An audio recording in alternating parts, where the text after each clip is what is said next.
Question number 12 class 11th NCERT chapter hydrogen से लिया गया है। इस क्वेश्चन में हमसे पूछा गया है कि how do you expect metallic hydrides to be useful for hydrogen storage. तो हमें एक्सप्लेन करना है कि मेटलिक हाइड्राइड्स को हम किस तरह से हाइड्रोजन स्टोरेज की तरह यूज़ कर सकते हैं। तो यहाँ पे क्या है, मेटलिक हाइड्राइड्स में क्या होता है, अगर हम मेटलिक हाइड्राइड्स को देखें तो मेटलिक हाइड्राइड्स में hydrogen is absorbed as hydrogen atom. तो मेटलिक हाइड्राइड्स में hydrogen is absorbed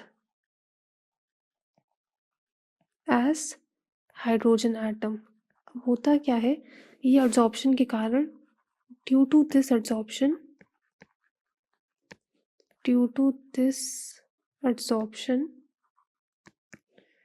metal lattice expands. Metal का जो लैटिस होता है वो एक्सपैंड कर जाता है एंड बिकम्स अनस्टेबल।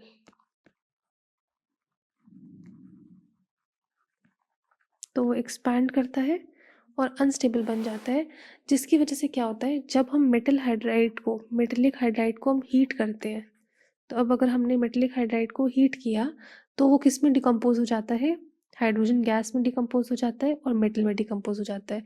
और ये जो हाइड्रोजन इवॉल्व होती है इस केस में, इसको हम किस तरह से यूज़ कर लेते हैं, एज अ फ्यूल यूज़ कर लेते हैं। तो हमसे पूछा भी क्या गया था, ये जो हाइड्रोजन इवॉल्व होती है इसको हम किस तरह से यूज़ करते हैं, एज अ फ्यूल यूज़ करते हैं। तो हमसे पूछा गया कि how do you expect metallic hydrides to be useful for hydrogen storage.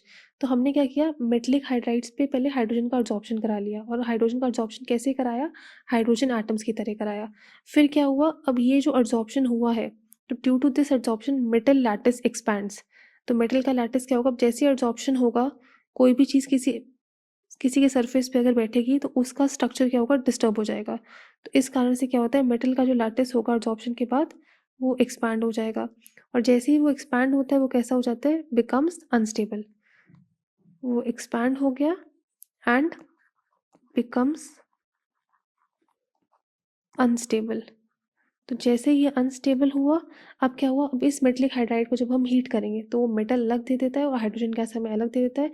और ये जो हाइड्रोजन गैस इवॉल्व होती है इसको हम फर्दर किस तरह से यूज़ कर सकते हैं, एज अ फ्यूल यूज़ कर सकते हैं।